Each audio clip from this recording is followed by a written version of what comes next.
Freedom physically refined rice bran oil. Cholesterol ని శుభ్రం చేసేందుకు ప్రతిరోజు వాడండి ఫ్రీడమ్ రైస్ బ్రాన్ ఆయిల్. ఇటీవల వెలువడిన యూపీఎస్సీ 2023 సివిల్స్ ఫలితాల్లో పాలమూరుకు చెందిన అనన్యారెడ్డి జాతీయ స్థాయిలో 3వ ర్యాంక్ సాధించి సత్తా చాటిన విషయం తెలిసిందే. ఇక ఆమె సక్సెస్ గురించి ఇప్పుడు అందరూ ఎంతో గొప్పగా చెప్పుకుంటున్నారు. ఇదిలా ఉంటే ఈ అనన్యారెడ్డి పోలీసులను ఆశ్రయించింది. అవును, మీరు విన్నది నిజమే.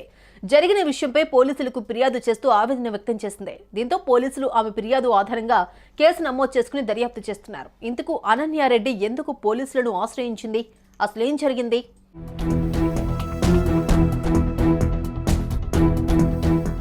పాలమూరుకు చెందిన అనన్యారెడ్డి తన అసాధారణ ప్రతిభతో యూపీఎస్సీ సివిల్స్ 2023 ఫలితాల్లో జాతీయ స్థాయిలో ఏకంగా 3వ ర్యాంకు సాధించింది.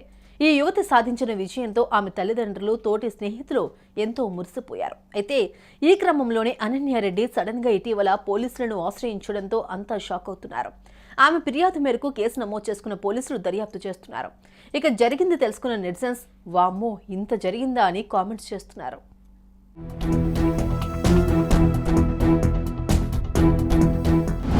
ఇందుకు జరిగింది ఏంటంటే అనన్యారెడ్డి పేరిట కొందరు కేటుగాళ్లు నకిలీ ఖాతాలు రూపొందించారట.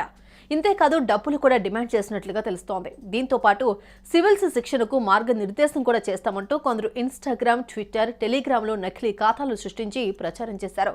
ఇక ఈ విషయం అనన్యారెడ్డి వరకు వెళ్లడంతో వెంటనే సైబర్ క్రైమ్ పోలీసులను ఆశ్రయించింది.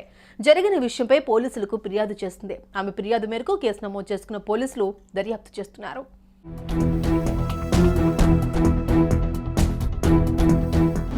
చూసారుగా సైబర్ నేరగాళ్లు ఎంతకు తెగించారో. ఇటు సామాన్యుల నుంచి అటు సెలబ్రిటీల వరకు ఎవరిని వదలడం లేదు. ఇదే సైబర్ నేరగాళ్లు ఇప్పుడు సివిల్స్ టాపర్ అనన్యారెడ్డిని కూడా వదలకపోవడం విశేషం.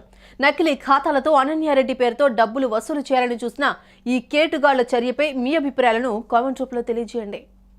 సుమన్ టీవీలో మీ పర్సనల్ అండ్ బిజినెస్ ప్రమోషన్స్ కోసం కింది నెంబర్కి కాంటాక్ట్ చేయండి.